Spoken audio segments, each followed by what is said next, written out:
একদিন সকালে হঠাৎ বাগানে ঘোষণা হলো, সবাই শুনেছো বন্ধুরা, আজ হবে ফলেদের দৌড় প্রতিযোগিতা।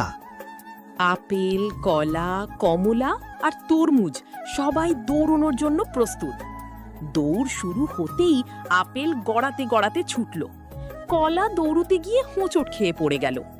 এদিকে কমলা সামনে এগিয়ে যাচ্ছিল, কিন্তু হঠাৎ সে দেখল তরমুজ একটি গর্তে আটকে গেছে। কমলা নিজের জয় ভুলে তরমুজকে টেনে বের করল। সবাই তখন বলল, তুমি তো জিততে পারতে।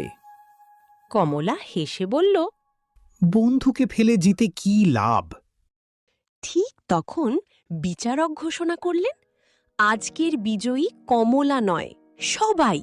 কারণ আসল জয় হলো বন্ধুকে সাহায্য করা। তারপর সব ফল একসঙ্গে নাচতে শুরু করলো। জয় একার নয়, ভালোবাসা আর বন্ধুত্বেই আসল আনন্দ।